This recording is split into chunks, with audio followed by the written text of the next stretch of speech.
The summer air in rural Texas carried a heavy stillness, the kind that made every sound, every whisper, every passing car seem louder than it really was. On most nights, the little town of Fairview settled into silence before midnight, its church steeple standing tall against the dark sky, lit only by the glow of the old street lamps. But on this night, the quiet was broken by flashing red and blue lights dancing across the white walls of the First Baptist Church. Patrol cars lined the gravel lot. Neighbors stood behind yellow tape, and in front of the sanctuary steps lay the kind of scene no one in this town ever thought they'd witness. People whispered, hands covering mouths in disbelief. Some clutched Bibles, as if hoping for protection from what they saw. Others stood in stunned silence, unable to comprehend how their spiritual leader, the man they had trusted for so many years, was now at the center of a crime scene. Pastor Daniel Price had always been the heart of this place. To Fairview, he wasn't just a man of God. He was the face of morality itself. Week after week, he stood behind the pulpit with his calm voice and piercing eyes, preaching about truth, family, and the sacred bonds of marriage. He had baptized their children, counseled their struggling marriages, and offered prayers at hospital bedsides. If you asked anyone in town, they would have said he was living proof that goodness could still thrive in a broken world. And beside him always was Hannah, his wife, his partner in every sense. She sang in the choir, organized food drives, and carried herself with the quiet grace people admired. Together, they looked like the kind of couple who couldn't be touched by gossip or scandal. A holy family, the congregation often said, the kind of love story they told their children about.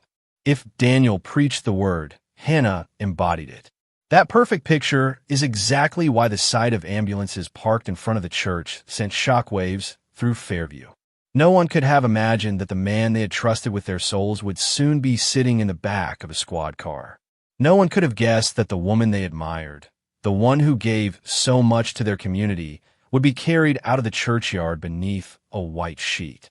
The rumors spread fast. Phones lit up across town.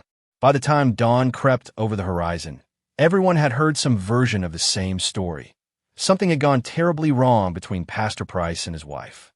For a town that prided itself on its small-town values, on keeping secrets behind closed doors, the revelation felt like a wound cut in public view. Behind the flashing lights and hushed voices, detectives were already piecing together what had happened. The truth, as it would slowly unfold, was far stranger and far darker than the whispers making their way through Fairview's coffee shops and diners. It was a story of betrayal and hidden identity, of a man consumed not just by anger, but by fear. Fear of losing his reputation, fear of humiliation, fear that the life he had built on sermons and scripture could collapse in a single night. But in that moment, as neighbors stared at the church steps and children were pulled back from the yellow tape, the only thing anyone knew for sure was this: something had shattered. The illusion of perfection that Pastor Daniel Price and Hannah had worn so carefully for years lay broken in the glow of police lights. To understand how it came to this, how a beloved pastor ended up in handcuffs and a woman lost her life before the doors of the very church meant to protect her, we have to go back. Back to the quiet Sundays when the town believed in a love story that was never quite what it seemed. Back to the moments when small cracks in a perfect marriage were ignored, when secrets were buried too deep to stay hidden forever. Because in Fairview, Texas, people had always said the church was built on truth. But as this tragedy would reveal, even truth can be twisted, even faith can be weaponized, and even the most righteous man can lose control when the walls of his life begin to crumble. And it all began with a secret Hannah had carried, one that would change everything once it was uncovered. On Sunday mornings in Fairview, you could hear the church bells before you saw the crowd. Families in pressed shirts and polished shoes filed through the wooden doors of First Baptist, children tugging at their mothers' hands, the smell of potluck casseroles already drifting from the fellowship hall. At the center of it all was Pastor Daniel Price, standing tall in his dark suit with a Bible cradled in one hand. His voice carried warmth, conviction, and the kind of steady assurance that made people lean forward in the pews. To the congregation, Daniel wasn't just a preacher. He was a shepherd, a counselor, a moral compass. If a marriage was on the brink of collapse, Daniel was the one they turned to. If a teenager was rebelling, he was the voice of reason parents hoped their kids would listen to. His sermons weren't just word from Scripture. They were stories laced with lessons about honesty, family, and God's plan for every soul. The truth will set you free, he often reminded them, his tone so firm that the phrase became almost a slogan of the church. By his side always was Hannah. She moved with quiet grace through the church aisles, a smile ready for every child and every weary face. Where Daniel's sermons reached the mind, Hannah touched the heart. She organized clothing drives for struggling families, baked pies for funerals, and sang with a voice that seemed to rise straight to heaven. People admired her not only for her kindness, but for the way she seemed so content in her role as a pastor's wife. In a town where appearances mattered, the Prices were more than respected. They were envied. Their home was a tidy brick house just 2 blocks from the church, its white shutters gleaming in the Texas sun, the yard neatly trimmed. On Friday nights, Daniel was known to toss a football with neighborhood kids while Hannah handed out lemonade from the porch. They looked like a picture from a church calendar, an image of domestic stability, faith, and family. To the townspeople, their marriage was untouchable. People pointed to them as the example of what love looked like when it was grounded in faith. Women whispered to one another that they hoped their husbands would treat them the way Daniel treated Hannah, with courtesy and reverence. Men nodded with approval when they saw Hannah stand beside Daniel at Sunday services, her hand resting lightly on his arm. Together, they seemed to embody the kind of partnership sermons were built around. But even in their perfect world, there were moments that hinted at something unspoken. Once in a while, Hannah would retreat from a gathering earlier than expected, her smile faltering when she thought no one was watching. Daniel, usually so confident, would sometimes fall silent at dinner parties, staring at his glass as if his thoughts were somewhere far away. Most people chalked it up to the strain of leadership. After all, being a pastor came with burdens few could understand. Still, the admiration never faded. Fairview clung to the Prices as proof that goodness still existed in a world that often seemed divided. The couple's presence was woven into every milestone of town life. Daniel baptized newborns, officiated weddings, and stood graveside with families in mourning. Hannah taught Sunday school, guiding children through Bible stories with the patience of someone who saw each child as her own. For outsiders passing through, Fairview might have looked like just another Texas town, but for its residents, it was a community anchored by the Prices. Their lives were proof that faith could build something solid, something enduring. At least, that's what everyone believed. Because the truth is what the town admired most, their respected marriage was also what kept their secret hidden longest. People were so busy holding them up as a symbol of perfection that no one ever asked deeper questions. No one thought to wonder what kind of struggles might lie behind closed doors, what fears haunted Daniel late at night, or what shadows Hannah carried with her past. It was easier, safer even, to keep believing in the storybook image. A pastor who preached truth, a wife who radiated grace, and a home that looked like a slice of heaven on earth. But stories, especially the ones that seem too perfect, have a way of unraveling. And when the unraveling began, it wasn't just the Prices who would fall. It was the entire community built on the belief that their pastor's life was as pure as his sermons. It started small, the way most storms do, just a flicker of doubt, so faint that Daniel almost brushed it aside. One evening, while cleaning out the church office after a long Sunday, he noticed a stack of envelopes Hannah had left in a desk drawer. Most were harmless, old receipts, church donation slips, but one bore a medical letterhead from years back. The date caught his eye first. It was long before they'd met, back when Hannah lived in another part of Texas.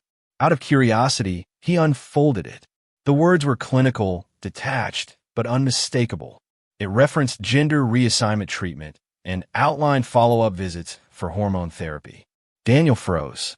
He read the page twice, then a third time, his heart hammering harder with each line. His throat went dry as the realization sank in. His wife, the woman the town praised as the model of godly womanhood, had lived another life before he ever knew her. He shoved the letter back into the envelope, hands trembling. For a long time, he sat in his office chair, staring at the cross on the wall, searching for an answer that didn't come. It felt impossible, almost absurd, yet the words on the page refused to blur into something else. And in that moment, the pastor who always seemed so sure of himself began to feel the ground shifting beneath him. At first, he told himself there had to be another explanation. Maybe it was a mistake. Maybe it belonged to someone else. But the thought gnawed at him, keeping him awake at night. When Hannah smiled across the dinner table, he found himself studying her face, her voice, the way she moved, as if trying to spot something he had somehow missed all these years. The doubt grew heavier when whispers reached him from beyond Fairview. During a clergy conference in Dallas, an old acquaintance mentioned Hannah in passing, stumbling over her past in a way that made Daniel's ears burn. "She's come a long way since those days," the man said casually, before realizing he'd said too much. Daniel pressed him, but the acquaintance quickly deflected, leaving Daniel with even more questions. He returned home with suspicion smoldering inside him. Alone in his study late at night, he searched through old papers Hannah kept tucked away in boxes. Photographs with names scribbled on the back, documents with gaps in their timelines, scraps of a past she never shared. The pieces didn't fit neatly together, but one truth kept rising to the surface. Hannah had been keeping a secret, one larger than anything he could have imagined. When he finally confronted her, it wasn't with anger, but with a desperate need for reassurance. He found her folding laundry in their bedroom, the soft hum of a hymn under her breath. The letter trembled in his hand. "What is this, Hannah?" he asked, his voice low, uneven. Her face drained of color the moment she saw the envelope. For a long time, she didn't speak.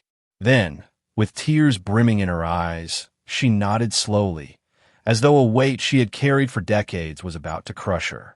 "Yes," she whispered. "It's true. I thought you would never have to know." Daniel felt his chest tighten, like all the air had been sucked from the room. She reached for him, pleading, but he pulled back as if her touch burned. He wanted to ask 1,000 questions, wanted to scream, wanted to pray, but all he could do was stare at the woman he thought he knew. For Hannah, the secret had been about survival, about living as her truest self and leaving behind a life filled with judgment and pain. For Daniel, it was betrayal and a direct challenge to everything he'd built his identity on: truth, purity, and family. In the days that followed, he walked through the motions of pastoral life like a man in a daze. He still preached on Sundays, still shook hands at the door, but his words rang hollow even to his own ears. Every time he looked at Hannah, the letter replayed in his mind, sharp and merciless. Fairview still saw them as the model couple, but behind the closed doors of their tidy brick home, the foundation of their marriage had begun to crack, and Daniel, who once believed he was the keeper of truth, now found himself drowning in a secret he could not bear. The confrontation didn't explode all at once. It simmered, rising like heat off the Texas pavement, until neither of them could hold it back any longer. For days after Daniel uncovered the truth, their home became a stage for silence. Hannah tried to keep up the routines, setting the table, humming softly while she cooked, but every attempt at normalcy only deepened the tension. Daniel avoided her eyes, his prayers cut short, his sermons rehearsed with a mechanical tone. One night, after a midweek Bible study, the facade cracked. They returned home to their quiet brick house, the dishes from dinner still stacked in the sink.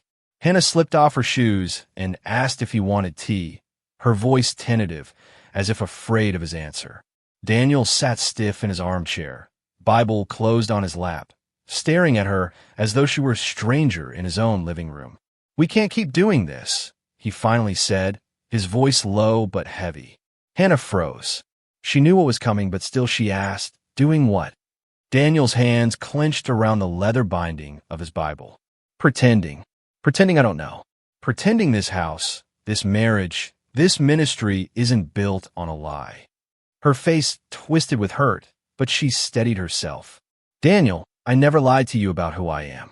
I gave you every part of myself, the person I am today. The past, it's not a lie. It's my life. It's what I had to survive. His voice rose, breaking the fragile calm. You let me stand in that pulpit week after week, telling people about truth and family and God's design, all while keeping this from me. Do you have any idea what this would do to me if it came out? To this church? To my name? Hannah's eyes brimmed with tears. Do you hear yourself? You're more worried about your reputation than about me. Your wife, the woman who has stood by your side all these years. Daniel, I loved you enough to trust that maybe you didn't need to know every wound from my past to love me back.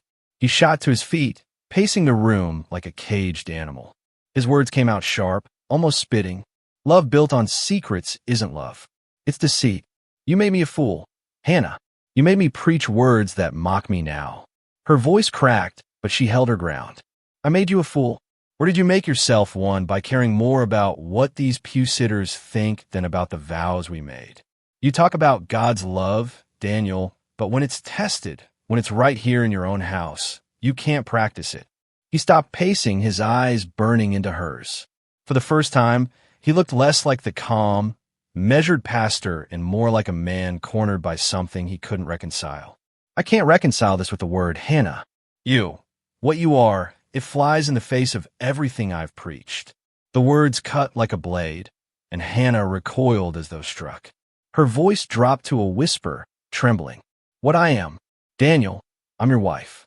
I'm the woman who's held your hand through funerals, who's prayed for you when you doubted yourself, who's loved you even when the weight of this church nearly broke us. I'm Hannah, and if that's not enough for you, then maybe you were never the man I thought you were. The room fell silent except for the tick of the wall clock. Daniel's chest heaved as he tried to steady his breath. He looked down at his hands, at the Bible still clutched so tightly his knuckles turned white. For a moment, his resolve wavered. But then the anger, the shame, the fear of exposure came rushing back. Outside, the town slept soundly, unaware of the storm raging inside the pastor's home. To the neighbors, they were still the perfect couple in the perfect house. But within these walls, every word exchanged was another crack in the foundation. When Hannah turned away, brushing tears from her face, Daniel felt something harden inside him. He couldn't unknow what he knew, couldn't go back to the man he was before. And as much as he tried to drown it in scripture and prayer, all he saw was the image of his congregation, their judgment, their condemnation if they discovered the truth. That night ended without resolution. Hannah retreated to the bedroom, curling up on her side of the bed, silent tears soaking the pillow. Daniel remained in the living room, Bible closed, staring at the cross that hung above the mantel. The same cross he had preached beneath so many times now seemed to mock him with its demand for mercy and grace. He couldn't say the words out loud yet, but deep inside, a dangerous thought was taking root. If Hannah's secret threatened to destroy his life, then maybe Hannah herself was the threat.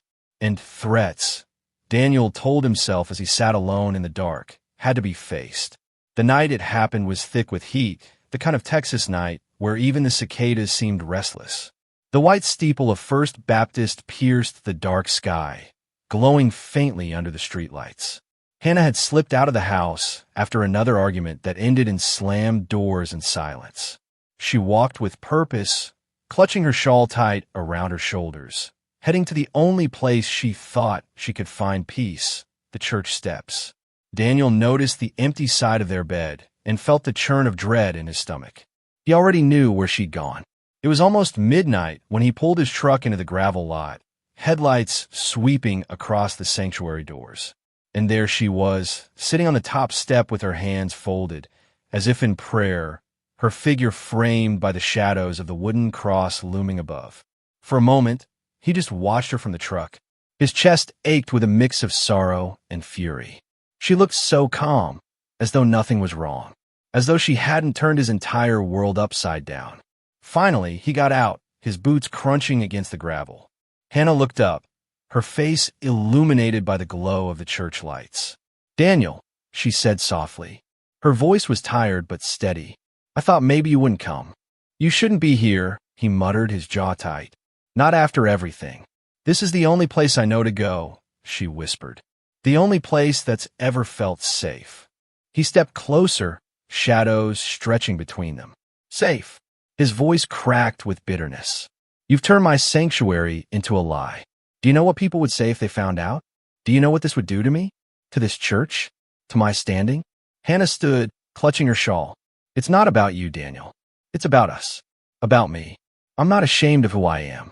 I never was. The only shame here is yours, for not being able to love me past a word on a piece of paper. The word struck him harder than any blow. He felt his face flush, his heartbeat hammering in his ears. You made me a hypocrite, he hissed.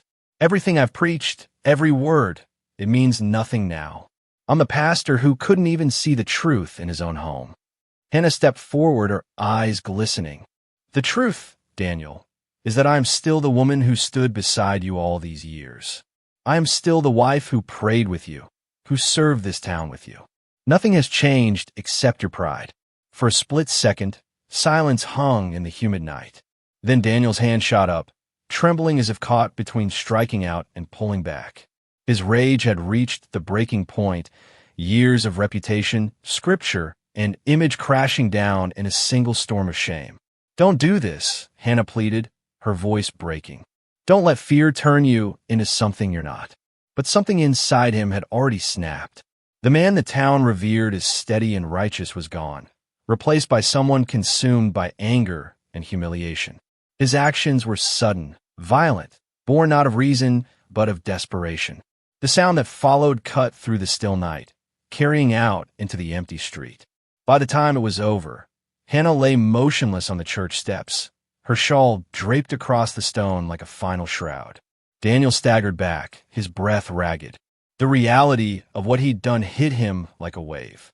He looked down at his hands as though they no longer belonged to him, then up at the cross looming above.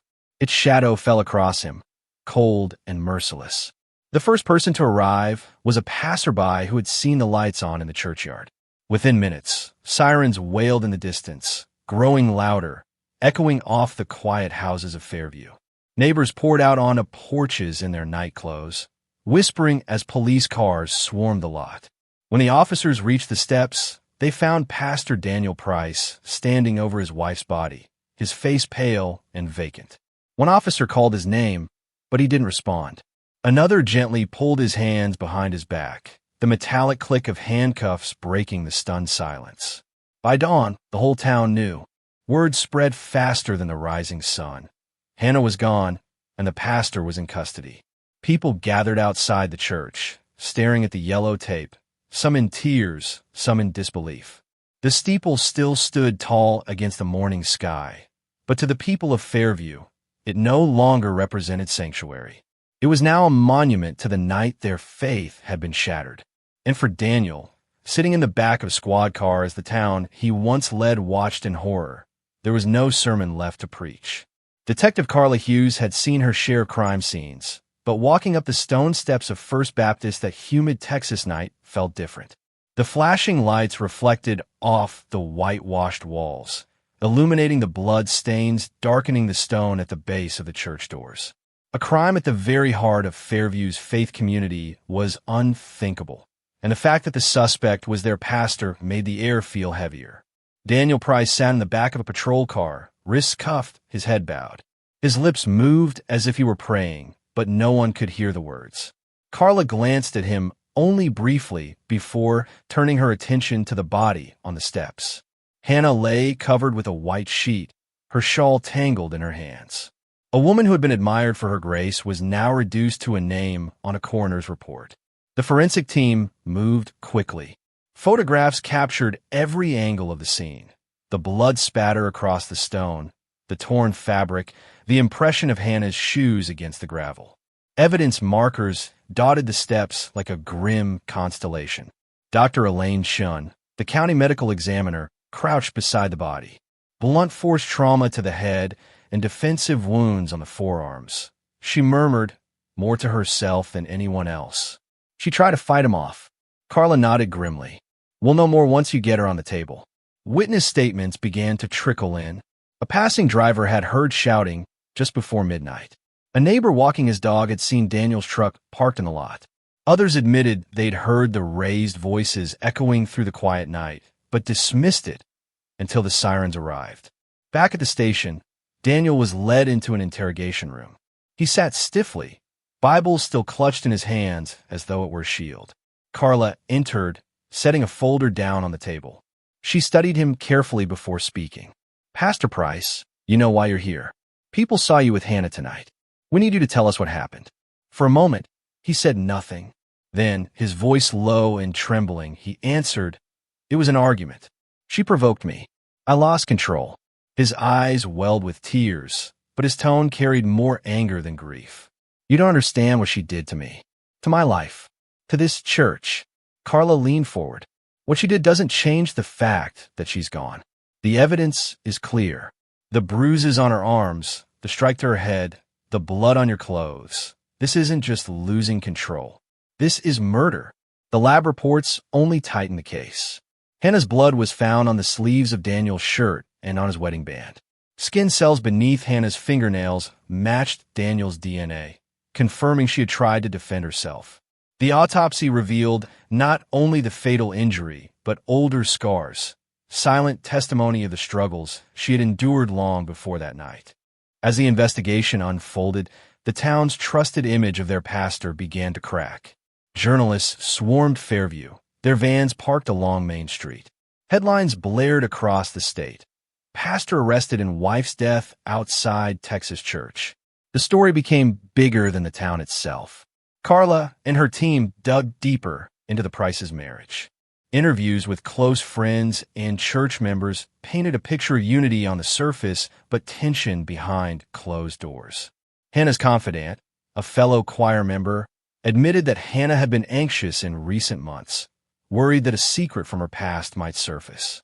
When the medical records came to light, documents Daniel had discovered before the killing, the prosecution had their motive. To the public, it was shocking. To investigators, it was chillingly clear. Daniel's rage wasn't just about marital betrayal. It was about ego, standing, and the dread of scandal. The case file grew thicker by the day. Photographs, witness statements, forensic analysis, all pointed to one conclusion. In Carla's view, this wasn't just a crime of passion. It was the deliberate silencing of a woman whose truth threatened the power of a man built on lies. Still, the defense tried to paint a different picture. Early statements from Daniel's lawyer suggested he had acted in a moment of temporary insanity, a husband blindsided by a revelation he couldn't process. But Carla knew the evidence didn't lie. The sequence of injuries, the timing, the scene itself, everything showed escalation, not accident. As weeks turned into months, the community split. Some rallied around Daniel, clinging to the belief that their pastor couldn't possibly be guilty of cold-blooded murder. Others demanded justice for Hannah, carrying candles to vigils held on the very steps where she had died. The church doors were locked, its windows dark, a symbol of faith now draped in shame. When the final forensic report landed on Carla's desk, it was the nail in the coffin. Ballistics weren't needed. This wasn't a shooting, but the blood pattern analysis revealed the trajectory of the fatal blow, consistent with a deliberate strike from above. The killer had stood over Hannah, not stumbled in an accident. Carla closed the file, her expression grim. She had built her case carefully, and now the weight of it would move to the courtroom. What had begun as whispers in the night was about to become a trial watched by the entire nation. And sitting at the center of it all would be the man who once preached about truth and grace, now facing the harshest truth of all, that no reputation, no pulpit, no sermon could shield him from justice. The courthouse in Fairview had never seen anything like it. On the first morning of the trial, the lines stretched around the block, reporters with cameras, protesters waving signs, church members clutching Bibles. The case had already drawn national attention, and now every seat in the oak-paneled courtroom was filled, every eye trained on the man once considered untouchable, Pastor Daniel Price. He sat at the defense table in a gray suit, thinner than before, his hair grayer at the temples. His Bible was placed neatly in front of him like a talisman, though he kept his hands folded tightly in his lap. Across the aisle, the prosecutor's table was stacked with files, photographs, and the weight of a case that would expose every secret the town had tried to ignore. When the jury filed in, the silence was electric. Judge Leonard Harlow called the court to order, his gavel striking with a finality that made the room jump. The opening statements set the tone. Assistant District Attorney Carling Nguyen stood first, her voice measured but forceful. She pointed to the empty chair where Hannah should have been. Ladies and gentlemen of the jury, this case is about control. It is about a man who built his reputation on truth, but could not handle the truth in his own home. When Pastor Price discovered that his wife was transgender, he saw not the woman who loved him, not the partner who served his community, but a threat to his pride, to his pulpit, to his image. And on July 17th, in front of his own church, he silenced her forever. Murmurs rippled through the gallery. Some shook their heads in disbelief. Others nodded, lips tight. The defense countered with a plea for sympathy. Attorney Samuel Breyer rose, his voice calm, deliberate. This is not the story of a cold-blooded killer. This is the story of a husband blindsided by a revelation that shook the very foundation of his identity. Pastor Price reacted in shock, in confusion, in a moment of human weakness. We ask you to see not only the evidence, but the man who has served his flock faithfully for 20 years. It was a tug-of-war between justice and sentiment, and the jury would be asked to decide which side weighed heavier.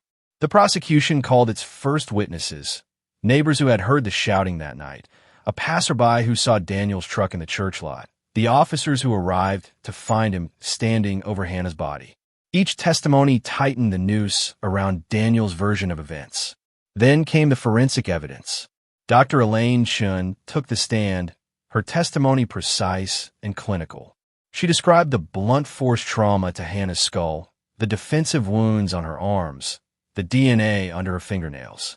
These injuries, she explained, are not consistent with an accident or a simple fall. They are consistent with repeated, forceful strikes delivered by another person. The jury studied the photographs displayed on the screen, grim, undeniable images of what had been done. Daniel's face remained still, but a muscle in his jaw twitched as each detail was laid bare. The most emotional moment came when Hannah's sister testified. Her voice cracked as she described Hannah's fear in the weeks before her death, how she worried Daniel had discovered her past.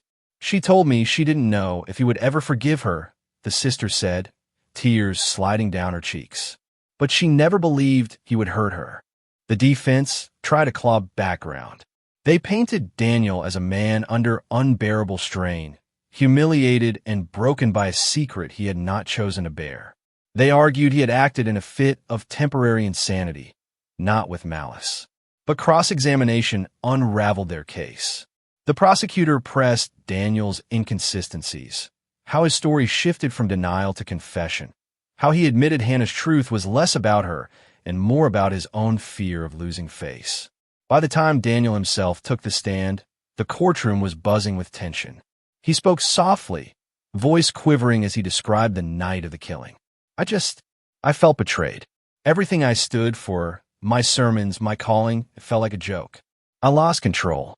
His words hung in the air, but they failed to move the jury the way his attorney had hoped.